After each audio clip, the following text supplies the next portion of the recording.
पिछली गाथा में अपन ने जीव अर्थात आत्मा के स्वरूप को जाना था।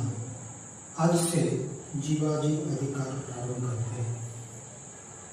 इस अधिकार के अंतर्गत सर्वप्रथम आचार्य हमें जो आत्मा के स्वरूप को नहीं जानते हैं उनकी क्या दशा है,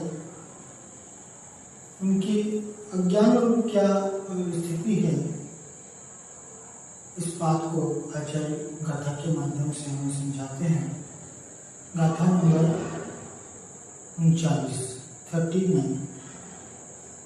अपाणमयानंता मूढ़ादु परत्ववादिनों के जीवम अज्वसानम कम्मं च तहा करुवन्ति।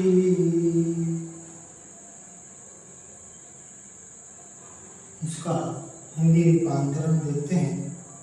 परमात्मवादी मूढ़ जन निज आत्मा जाने नहीं, अध्यवसान को आत्म कहें या कर्म को आत्म कहें।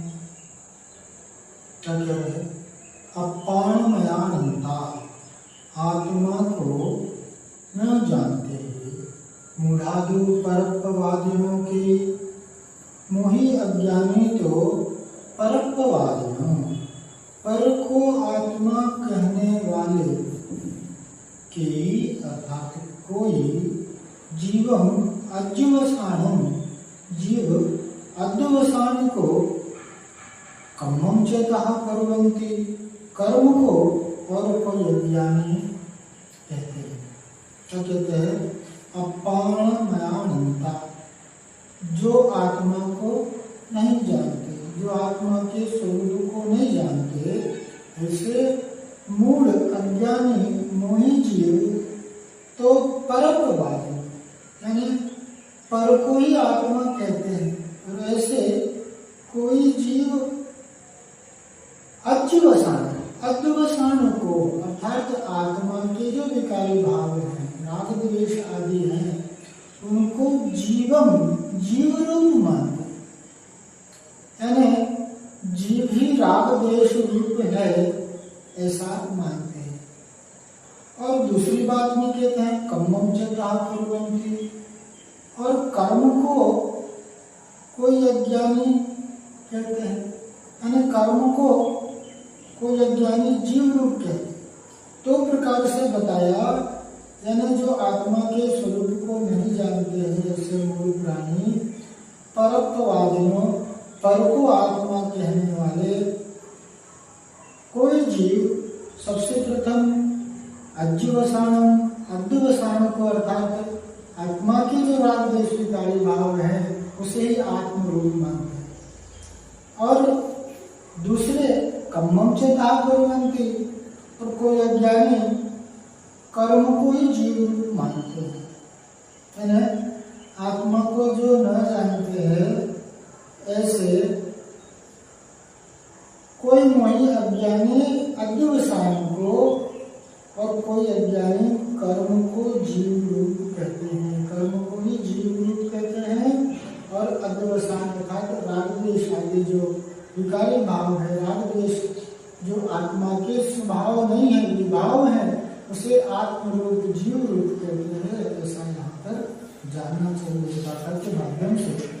आगे की गाथा में कहते हैं अवरे अज्वसाने सुतीव्र मंदानुभावगम जीवम मरणन्ति तहा अवरे कम्मं चाभिजीवति। अवरे अर्थात अन्न कोई अज्वसाने, पहले अपन हिंदी रूपांतरण देखते हैं। अध्यवसानी गत ज्योतिर्वृताया मंदिता वह जीव है, हर अन्न कोई यह करे कर्म ही बस जीव है। अवरे अध्यवसानेषु, यानी अन्न कोई अध्यवसानेषु, अध्यवसानों में तीव्र मंद अनुभाव जीवन, तीव्र मंद अनुभागत को जीव कहते हैं। क्या कह रहे हैं? अन्य कोई अव्यवसान में जो पर के निमित्त से जो राग द्वेष आदि भाव हो रहे हैं उनके माध्यम से जो फल देने की शक्ति, जो अनुभाव है, वह तीव्र मंत्र रूप जिस रूप अनुभाव है उस रूप ही जीव को मानते हैं। तथा मनंती अग्रे अन्य कोई नो कर्मम चार्य जीवते, नो कर्म को भी जीव मानते। अन्य क्या मानते हैं?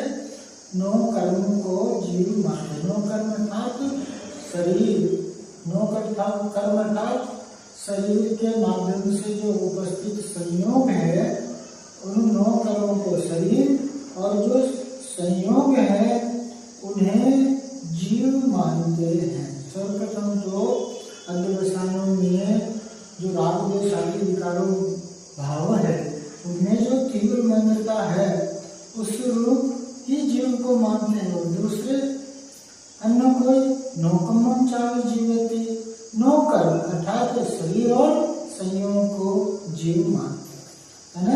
अन्य कोई अध्यवसान में जो तीव्र मंत्र भाव है उसे जीव मानते हैं और कोई अन्य नो कर्म अर्थात शरीर को, है ना, मैं मोटा हूँ, मैं पतला हूँ, मैं गोरा हूँ, मैं काला हूँ, मैं ज्ञानी हूँ, मैं अज्ञानी हूँ, मैं दुखी हूँ, मैं सुखी हूँ, मैं अमीर हूँ, मैं गरीब हूँ, ये जो नौ कर्म रूप हैं इस रूप ही अपने आप को मानते हैं।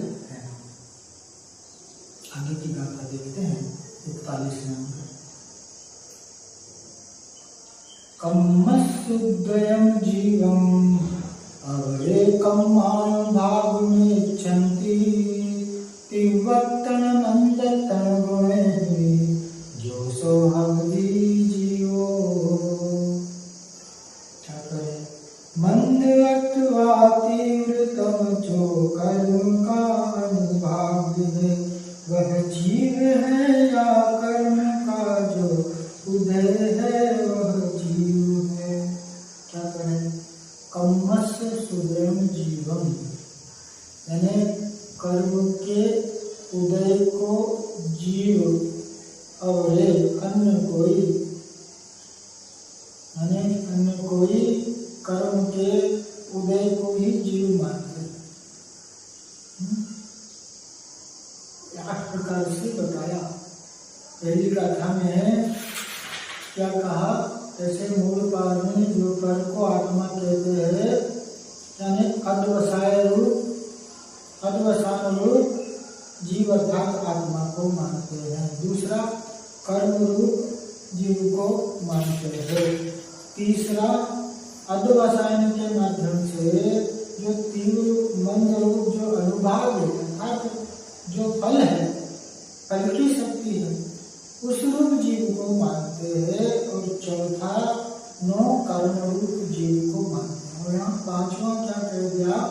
कम्मस्युदयम जीवम, कर्म के उदय को जीव है ऐसा मानते हैं, यानी जो कर्म का उदय है उस रूप ही जीव है ऐसा मानते हैं। और क्या कह रहे हैं? कर्मानुभाव निच्छन्ति, कर्म के अनुभाव को ऐसा इष्ट करते हैं, यानी कर्म के जो अनुभाव रूप है, जो कर्म के हर दान रूप शक्ति है उस रूप जीव को मानते हैं। तो हमारी जीवो, ऐसा जीव जीव है, यानी कर्म के उदय को जीव मानते हैं और अन्य कोई कर्म के अनुभाव को जीव मानते हैं। जो कि कर्म का अनुभाव कैसा है? तीव्र और मंद रूप जो गुणों के भेद को प्राप्त होता है ऐसे अनुभाव रूप जीव को मानते हैं। इस प्रकार से यहाँ 41वीं गाथा हुई। अब 42वीं गाथा में कहते हैं जीवो कम्मम ओयम दोहनेंगे खलु केवि जीवमिच्छन्ति अवरे संयोगेन कम्मानं जीवमिच्छन्ति। द्रव्य कर्म का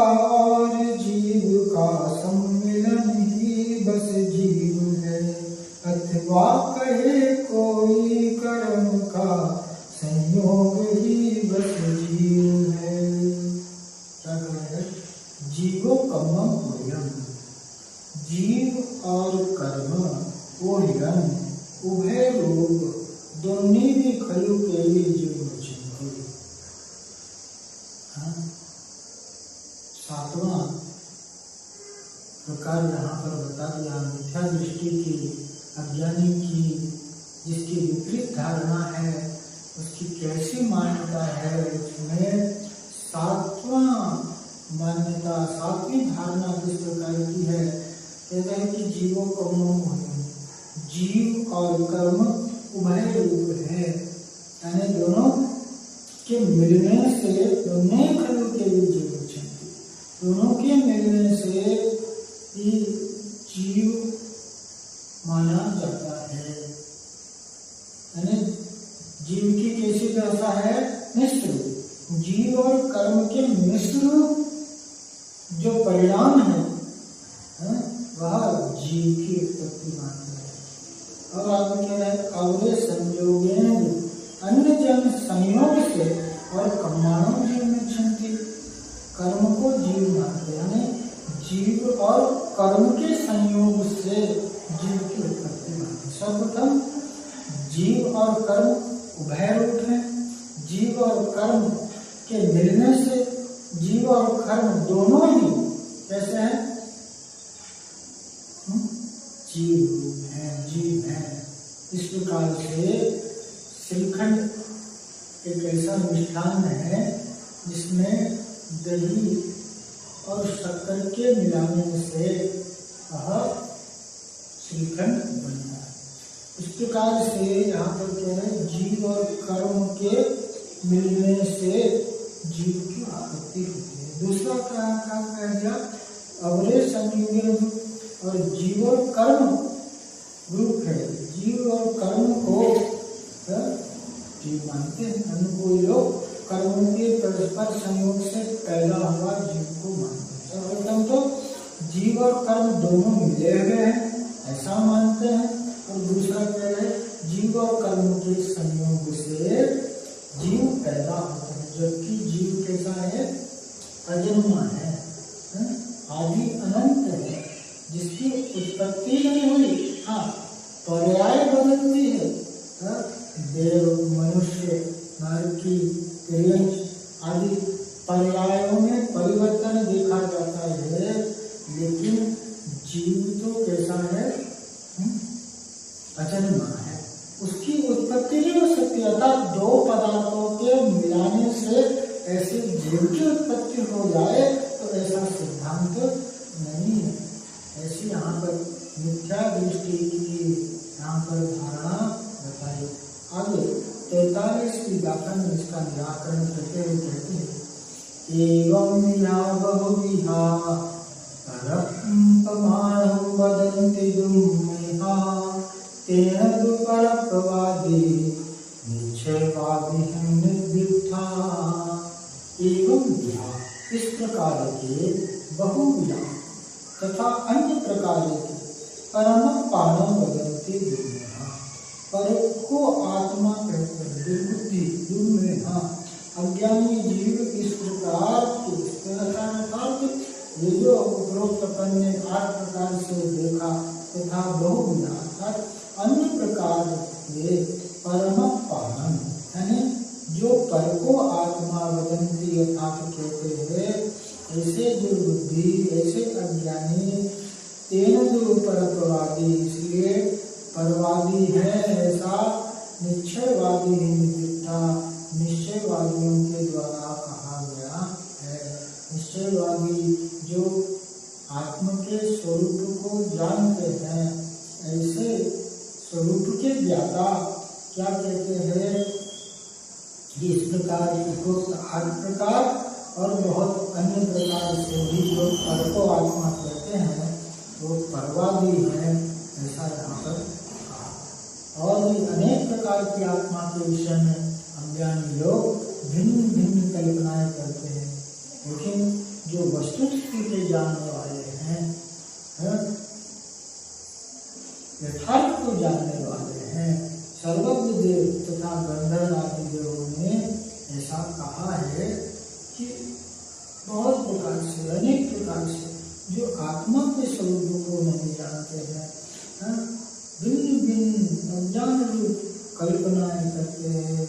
अर्थात ऐसा क्यों? क्योंकि वे वस्तु स्थिति से अनभिज्ञ हैं, मंद बुद्धि हैं। ऐसा यहाँ पर सर्वज्ञ तथा गंधर्व ऋषियों ने कहा है। इस प्रकार से अपन ने यहाँ पर 5 गाथाओं के माध्यम से एक अज्ञानी की क्या दशा होती है, मिथ्या दृष्टि की क्या दशा होती है, जैसे धारणा, ऐसी विपरीत ज्ञान रस को अनादिकाल से इस संसार में भटक रहा है, ऐसी मिथ्या मान्यता, ऐसी मिथ्या धारणा तुरंत ही दूर